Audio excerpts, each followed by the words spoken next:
what Jacob's story ended up doing was helping people, especially dads, I think, get through an experience that most men don't really talk about very much, which is the emotional side of grief. Hi, welcome back to Let Me Ask You Something, a weekly podcast where I, M.D. Pittman, talk to ordinary people about something extraordinary that happened in their lives. Now, this week on episode 4, we talked to John Agliata. He's a former newspaper guy and actually my former boss, and we talk about the death of his son, Jacob. Now, he died in December of 2000, the day he was born, and we talk about how that impacted him and his wife, why John wrote about it, and we talk about Jacob's legacy. Hi, welcome back to week 4 of the Let Me Ask You Something podcast, a podcast where I ask everyday people about something extraordinary in their lives. This week we have John Agliata, who is a longtime friend of mine, former boss, back in our weekly newspaper days. And he wrote a book, 2002 it was published, about his son, Jacob. So, John, let me ask you something. Why did you write that book? First of all, Pitt, thanks for having me here, and thanks for having me on. It's been a long time since you and I have talked, so it's good to talk to you and good to see you doing this. So I appreciate you having me on. When you have a child who unexpectedly passes away, I mean, we had a situation arise where we found out we were pregnant, and then we found out about 5 months in that something was wrong with the baby. And our son died shortly after birth. And when that happens, you struggle to find a way to have some good come out of it, because it's a whole lot of suck, to put it plainly. Yeah. And so you look for a way to have your child's brief life mean something. Mm-hmm. And there was so much that happened during those 4 months that we knew something was wrong, leading up to his birth and death later that day, that changed people's lives and that meant something to them. So as I was going through the grieving process following his death, writing became sort of a kind of therapy. And that turned into a book. There was really no intention coming out of that experience to write a book, but there was a story to tell, and I've been a storyteller since I was a little kid. It was called lying back then. I would make up stories and tell them to my parents, and they would be crazy off the wall things. And that just kind of started this lifelong love affair with telling stories. And this story obviously was very personal and very difficult to tell, but it's one that has made a difference in people's lives. And to me now, even 20 years plus since Jacob was born and died, to see that book and that story is still having an impact on people's lives, it keeps Jacob's memory alive, and it keeps a little piece of him here with us. And as a dad, it just makes me proud that my little boy is still doing something in people's lives. So now, you said he's made a difference in other people's lives. Can you talk about an example or two about that? Sure.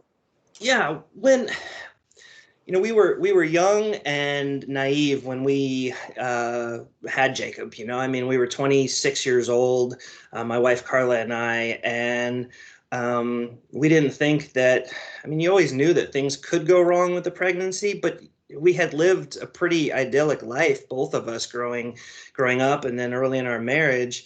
And so when this happened, it really affected both of us. It affected us in different ways, but you become, when you have a child who dies, you become part of a club, and it's a club that no one wants to be a part of, but you start hearing from people who have had similar experiences. or people who then are starting to walk the walk that you just finished walking. And so we would meet people, and people would refer people to us and say, hey, can you talk to such and such? He's a dad who's going through this kind of situation. And so what Jacob's story ended up doing was helping people, especially dads, I think, get through an experience that most men don't really talk about very much, which is the emotional side of grief. And so, when I would talk with dads who had lost their kids, it kind of gave them permission to feel those deep emotions.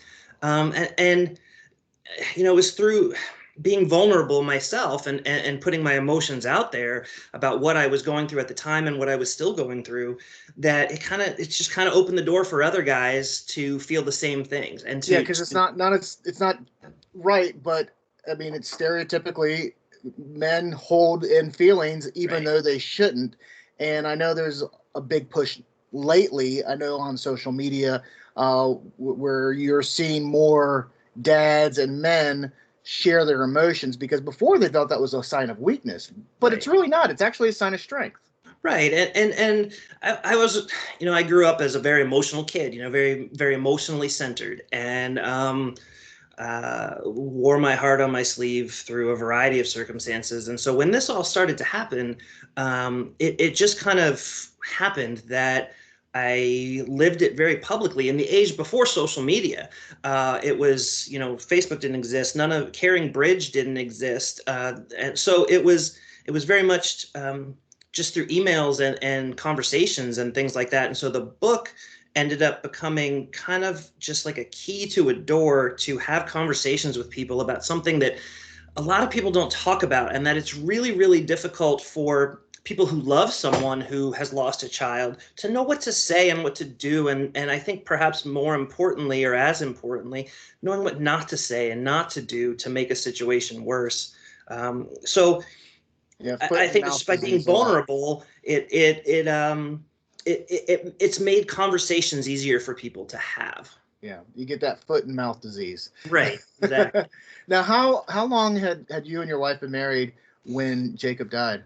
Yeah, we had been married about, just let me think, it was about 3 years, just over 3.5 years, short of 4 years. That's a young marriage to have something so traumatic happen. It was, and you learn. How'd you guys get through that? I mean, can you talk a little bit about how that changed your relationship with your wife? Sure. I think that, coming out of it, the statistics where I think it's more than half the couples who, well, more than half the couples who end up having lost a child end up divorced. Yeah. And we knew that. Our eyes were wide open. You start hearing things and reading things as soon as you're in that situation. But it never was an option for us. It never was a thing that we were going to end up divorced because of this. I can see how it happens. Because my wife and I dealt with the situation very, very differently. She is a type of person who, when confronted with the enormity of being pregnant, but knowing that your child most likely wasn't going to live, she wanted to sleep through a lot of it. I mean, first of all, she was pregnant. So, I mean, that's going to generate a lot of sleep emotions and stuff too. But the trauma of it, she just wanted to sleep. And for me, I couldn't sleep. I was like a caged tiger. I couldn't settle down. But I think the biggest thing for us was we gave each other the space and the grace to deal with the situation, how we needed to deal with it as individuals. And then we came together as a couple in the places we could to support each other and help each other through it. So really, I think that was the biggest thing that we learned about each other in the course of what was then a very young marriage was we were going to deal with this very, very differently, but that was okay. We didn't try to force the other person to feel and deal the way that the other person was. I didn't try to force her to deal with things the way I was doing it, and she didn't force me to try to deal with it the way she was. Seems like it made your marriage a lot stronger. It did. I mean, when something like that happens, like I said before, I can see how marriages fail. And it's completely understandable and completely, for lack of a better word, is completely okay. It happens. It's sad, but it happens, and I see why it happens. But in the situation with Carla and I, there was enough, there was so much there, and that Jacob brought out in both of us, that just brought us closer together. And that's lasted 20 years beyond that now. Now, how do you move on? I mean, well, and it's probably a little bit insensitive to say move on, but how do you move forward from a traumatic situation like that where you lose a child? Sure. I think that the common misconception is that you can put the pieces back together. The reality is you can't. There's a piece that is gone, and it's not just, sometimes it's not just one piece. It's not just the child that you would have had that is gone. It's other parts that go with it. I mean, along with the piece of losing Jacob was just a whole lot of innocence, and that piece went away, and there's then a whole lot of awareness that these kind of things can happen, and do happen, and happen every day to people. I mean, like I said, we met a ton of people who had other similar things happen that took their child away from them. So in terms of how you move forward, I think that the biggest thing that helped me, and it took me almost a decade to realize, was I wasn't going to go back to the person who I was, and we weren't going to go back to the marriage that we had. There was no getting it back. What there was the fact that you still woke up every morning and the day was still there. So you really didn't have much of a choice. I mean, you can curl up and you can spiral out of control. And there were times that I know I did, and that it was really, really difficult to get up in the morning. But you really don't have much of a choice. I mean, so life just comes at you, and you're forced to figure out a new way of doing things with those pieces missing, with those pieces that aren't there. And so you kind of craft what is kind of a cliche, but is a new normal. You create, I keep saying create and craft. You create a new way of doing things, and a way to survive anniversaries. You know, the Christmas season, Jacob was born on December 20th of 2000 and died later that day. And, you know, the Christmas season, it's never been the same, and it never will be. There's always going to be an element of tremendous sadness that comes up during that time, even 20 years later. And I would imagine if I'm around 40 years later, that other people don't experience. And for a long time, I kind of brought other people's Christmases down when they were around me. But there's you find a way then to deal with your own thing without affecting other people who are justifiably feeling joy during that season, you know? So you make a new life, you make a new way, and life doesn't give you any option to do anything else. Yeah. Now, Jacob was your first son. Right. You've had two since Jacob. The first, with your second child, what was that like? I would imagine you had a lot of emotions, more emotions than a typical expecting parent. Our son Joey was born in May of 2002, so just about two and a half years past. Okay. And it was absolutely terrifying. The pregnancy was absolutely terrifying. We found out about Jacob at his 20-week ultrasound. We went into an ultrasound, and this was back in the day where you brought a video tape, you know, an old VCR tape, to record what the ultrasound technician was going to do, because we wanted to save this moment of finding out, you know, was it a boy or a girl? And we were going to, you know, we had taken bets from families of if it was going to, from family members, if it was going to be a boy or a girl. And you end up in an ultrasound technician's room, and she's moving the little receptor thing around your wife's growing belly. And she says, there's an issue. I have to go get the doctor. And all of a sudden you're alone in that room with your wife, and it's dead silent. Yeah. And, you know, where do you go at that moment? So the reality was that, you know, 2 years later, we were at the exact same place at a 20-week ultrasound. Yeah. But with a whole lot more knowledge of how bad things can go and how rough things could be. And there were people who said that, oh, this is going to be great. You guys deserve it. You guys ran the race last time. You guys deserve it. Everything's going to be fine. But there are no guarantees in life. I mean, there was no thought in our mind before Jacob that that would happen to us. And so there was this perfect awareness that that could happen again. And both of us, I mean, for me, I barely got through that, and it took its toll on me physically and mentally. And there was this question of, could I do it again? Now, kind of like going forward after that, you really don't have a choice. We made the choice after we had some genetic testing to make sure that what happened to Jacob was not a genetic condition that was more likely to happen again. And so we knew that there was as much of a chance as it happening a second time as there was it happening a first time. There's no increased chance. Yeah. But that pregnancy was really, really difficult, and it took its toll on you. But then at the end, you end up with this baby in your arms that now is an 18-year-old freshman at Mizzou and studying food science and on his way to becoming some sort of scientist and researcher. And when I look at all the memories that we've created along the way through those 18 years as a family, I wouldn't have it any other way. And if it meant going through kind of the nervousness of that pregnancy, I'd do it all over again in a heartbeat. Now, was Joey a planned pregnancy? Was that kind of something that was pushed on you guys to say you need to try to push this forward? Or, yeah. I mean, why so quickly? I mean, 2 years doesn't seem like a lot, but it seems like a far.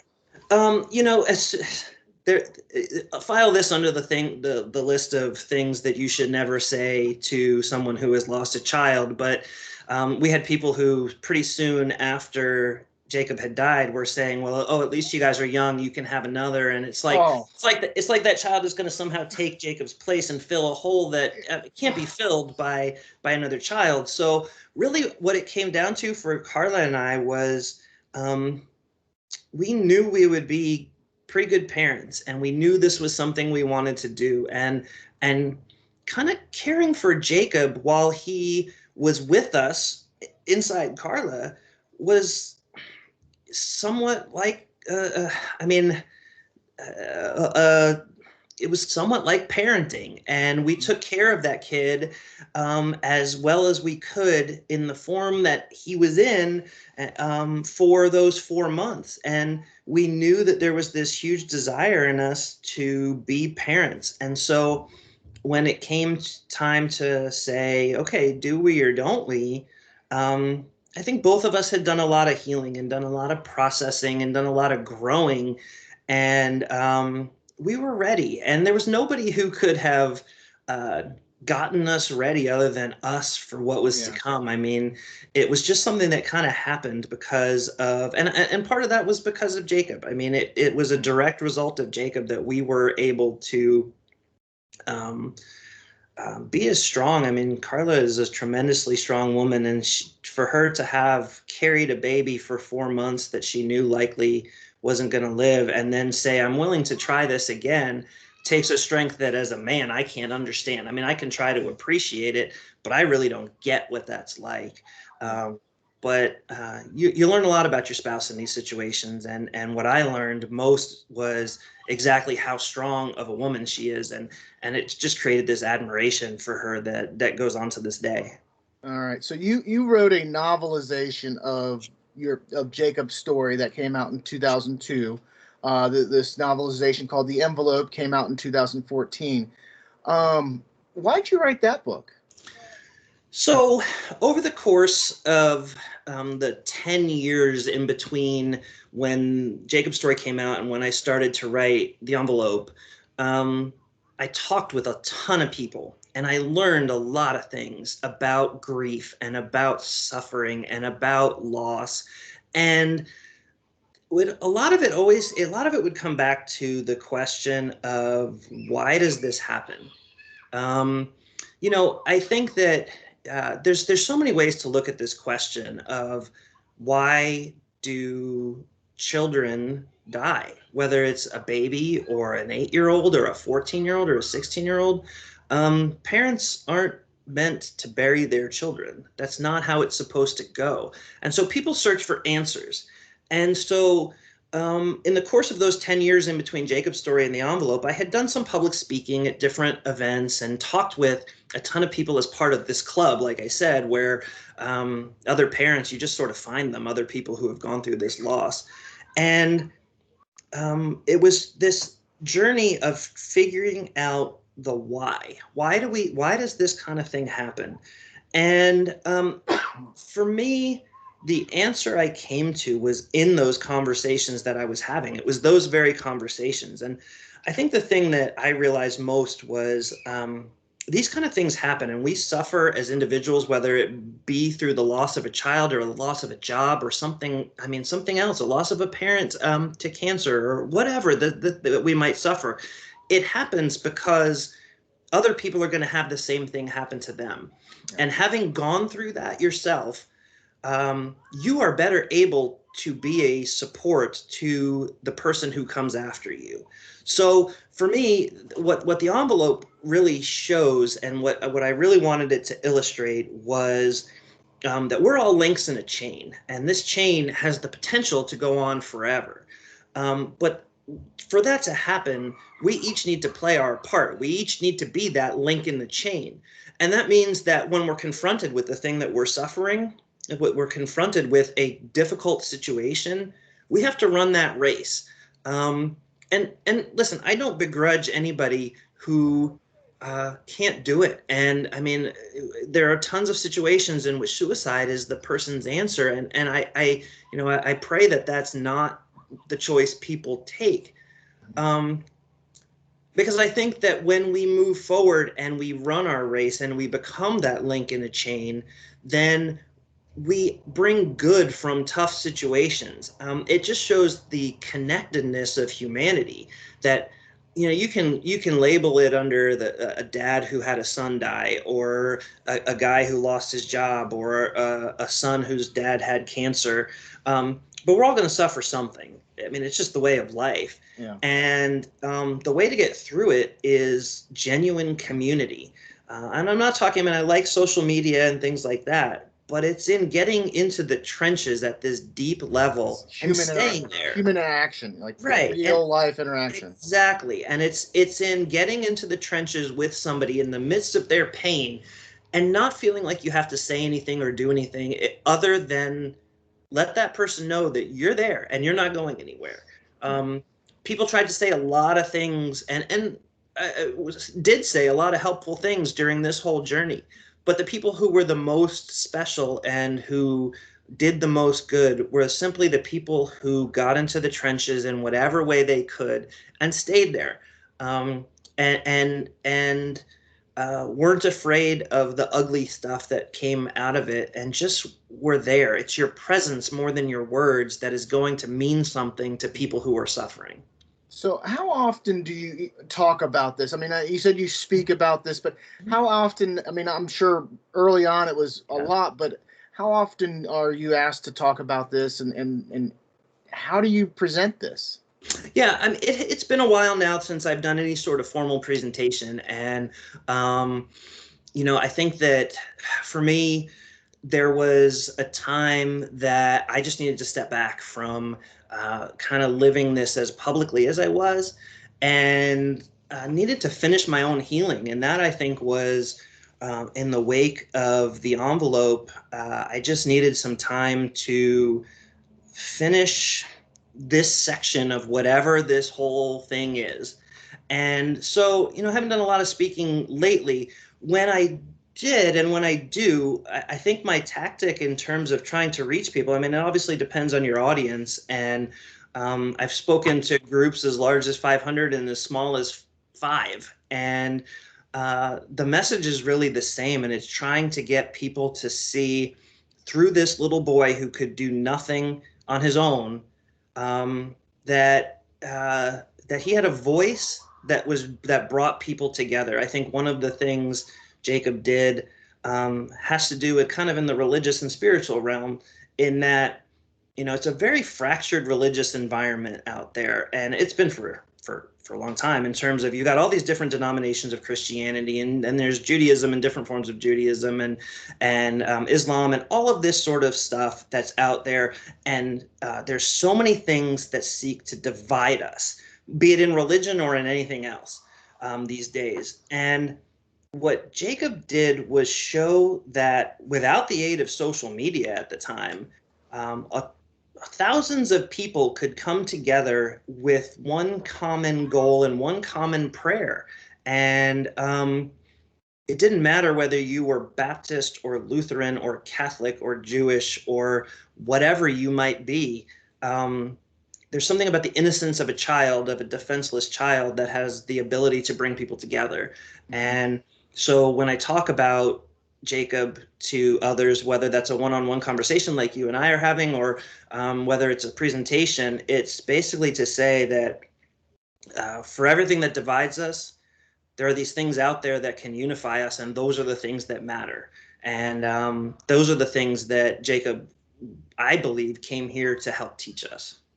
Now, one thing I'm a big believer on in asking questions like this in my journalism and all that is, what are some lessons learned? I know you talked a little bit, you talked a little bit about some of the lessons you've learned, but kind of put it in a package of what are some of the lessons you've learned about this experience that you can teach others or help others.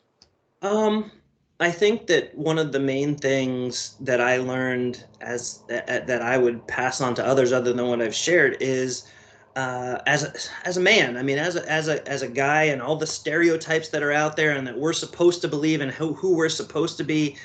It's to don't be afraid to be vulnerable.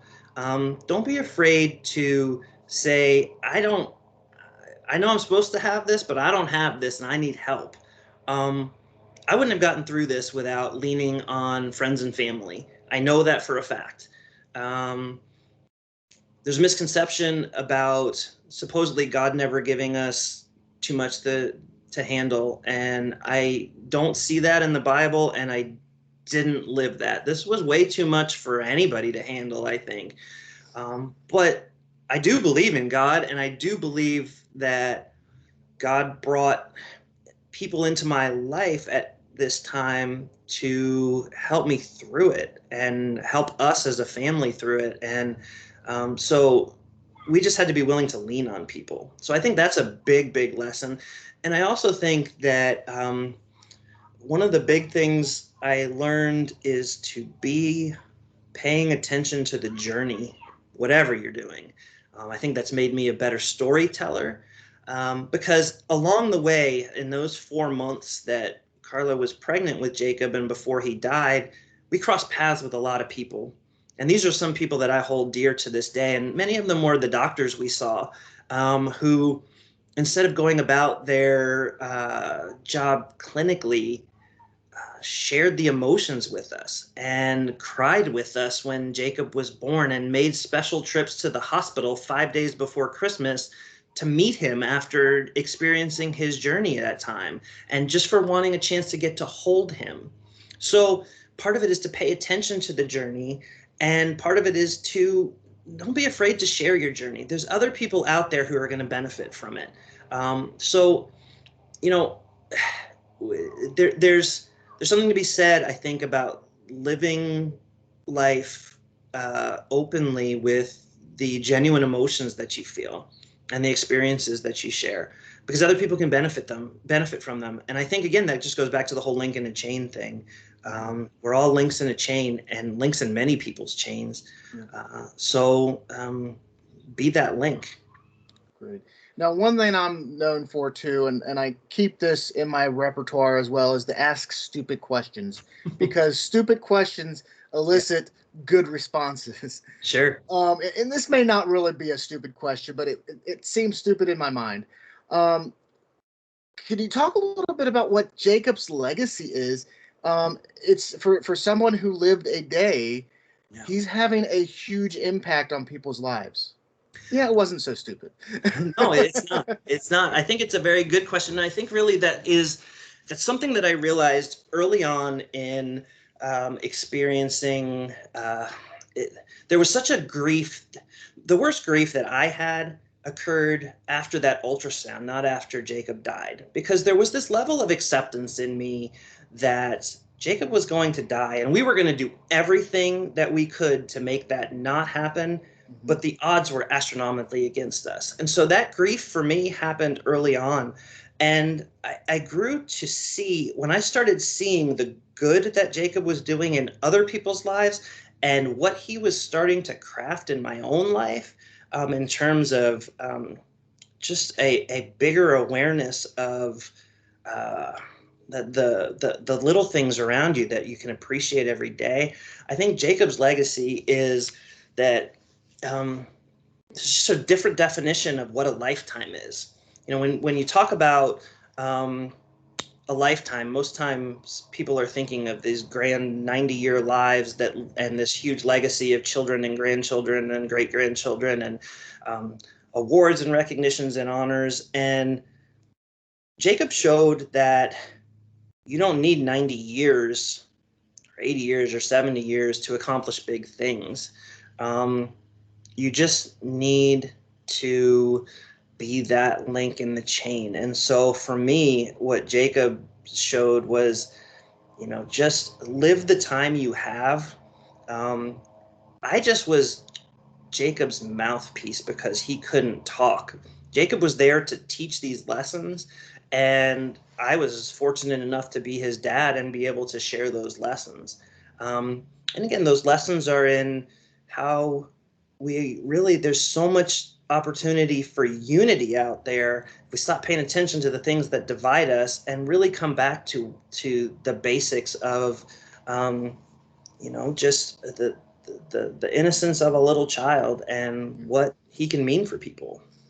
All right. Well, I think we're approaching a half hour mark, and I tried to go between a half hour and 40 minutes. But anything else you'd like to share? Anything you want to make sure to emphasize to people watching or listening? Sure. I think that there's a couple of things that you talk about different groups and different things. I think for me, one of the things that helped the most during this time was to have an employer who was sympathetic and who understood, who gave me a lot of grace and cut me a lot of slack to take care of my family at that time. Mm-hmm. And we're living in this time where employer-employee relationships are changing, and everything has happened because of the pandemic and working from home and that sort of thing.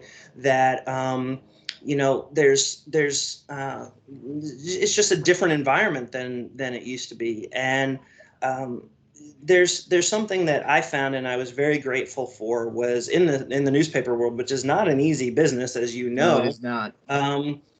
There were still really good people who had great compassion and who gave me the space and the freedom and the support to grieve and to process without having expectations on me picking myself up and getting back to the office, right away and going back to the grind. And I think that was so important for me in the healing process, was to have that space. Mm-hmm. And then I think that the other thing is, in terms of what it does for your family and what it does for your future, when you have something like this happen, and any other kind of really tragic situation that involves a lot of grief, is, I think that you got to pay attention to family dynamics. And it was a very interesting thing as we had Joey, and then 7 years later we had Jonah, and our family is what it is in many ways because of Jacob, and it made us different as parents. It made us different as spouses to each other. So I think that when you have these situations, just don't think that things are going to stay the same or things are ever going to get back to normal. They don't, and it's okay. It's okay to then move forward and create something new. Now, you said that writing was a lot of therapy. Did you actually go to a therapist? Did you go to a family counselor during this time? I think that what was interesting for us was that no, we didn't go as a couple. I think that was part of the whole thing, is that we kind of experienced it very differently. Mm-hmm. And so I pursued my own therapy to try to process this and just to have an outlet to talk. Mm-hmm. And share the raw emotions without fear of somebody saying that really hurtful thing that would make things 100 times worse, or whatever. So as mental health becomes a bigger topic these days, especially for men, it's okay. It's okay. It's good. Like, it's something that I do to this day because it's healthy. It's good for somebody who feels a lot like I do to have a space that's pretty safe to get those feelings out and to process the things that are happening to you in the world around you. And so, yeah, I mean, going through that situation and then forward from there just made me realize mental health, you don't mess around with it, and you don't sit back and wait till it's too late before reaching out and getting help. Yeah, because that could lead to some of the other issues, especially like suicide. Exactly. Yeah. And there's been times throughout the past 20 years that in this whole processing of everything that happened, that I've gone back to the basics of starting over and with therapy and saying, um, this is something that I need to address again. I need to figure out a new way to get through this stage and to deal effectively with this stage, both, as a husband, as a father, as an individual, as an employee. So there's no shame in it. I think that people, and I especially talk to the men out there now who admit, yeah, I need some help. Those are some of the strongest people out there that I've ever met, because it's really easy to stuff stuff down until it explodes. It's tough to deal with it before it becomes a crisis and to face it head on. And I have great admiration for people who do humble themselves in that way. All right. Well, great. Well, I think we'll leave it there on that. That's a good note to end, I believe. John Agliata, Jacob's Story, The Envelope. They're available on Amazon. Thank you very much for being on here with me, my fourth guest. So, thank you very much, John. Thanks, Mike. It's great to see you and great to catch up with you.